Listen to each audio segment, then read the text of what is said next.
सारे ही देश युद्ध क्षेत्रों में फंसे भारतीयों की सुरक्षा को प्राथमिकता दे रहे हैं। वहां पर हमारे भाई बहनों को कोई तकलीफ ना हो, इसके लिए भारतीय दूतावास भी दिन रात काम कर रहा है। भारतीयों के हितों की सुरक्षा भाजपा एनडीए सरकार के लिए सर्वोपरि है। वहीं संवेदनशील मामले में कांग्रेस जिस तरह की बयानबाजी कर रही है, वो भी आपको याद रखना है। कांग्रेस जिस तरह के बयान दे रही है वो खतरनाक है।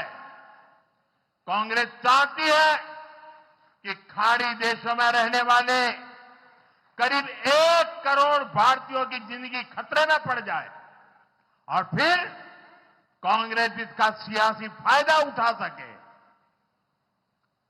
സുഹൃത്തുക്കളെ, ഈ സമയത്ത് പശ്ചിമേഷ്യയിൽ യുദ്ധം നടക്കുകയാണ്.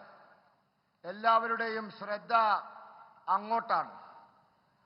ഈ യുദ്ധത്തിന്റെ ദോഷകരമായ ഫലങ്ങൾ നമ്മുടെ രാജ്യത്തിന് ഏറ്റവും കുറച്ചു മാത്രം സംഭവിക്കാൻ വേണ്ടി നമ്മളുടെ സർക്കാർ ശ്രമിച്ചുകൊണ്ടിരിക്കുകയാണ്. കേരളത്തിൽ നിന്നും വളരെയധികം പേർ യുദ്ധം ബാധിച്ച സ്ഥലങ്ങളിലുണ്ട്.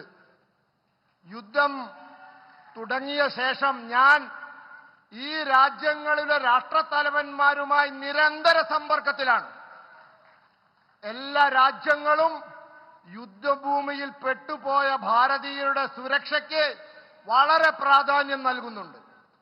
അവിടെയുള്ള നമ്മുടെ സഹോദരീ സഹോദരന്മാർക്ക് ഒരു തരത്തിലുള്ള ബുദ്ധിമുട്ടുകളും ഉണ്ടാവാതിരിക്കാൻ നമ്മളുടെ നയതന്ത്ര കാര്യാലയങ്ങൾ, എംബസികൾ രാവും പകലും ജോലി ചെയ്യുകയാണ്.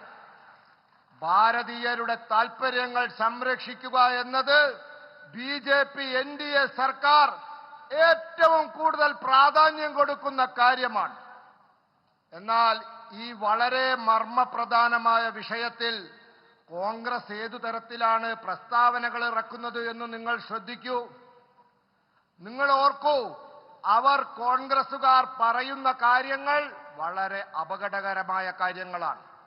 അവരാഗ്രഹിക്കുന്നത് ഗൾഫിൽ അവിടെ ജോലി ചെയ്യുന്ന, താമസിക്കുന്ന 1 കോടിയോളം വരുന്ന ഭാരതീയർ അപകടത്തിലാവണമെന്നാണ്. എന്നിട്ട് കോൺഗ്രസിന് അതിൽ നിന്നും രാഷ്ട്രീയ ലാഭമുണ്ടാക്കണമെന്ന് അവർ ചിന്തിക്കുന്നു.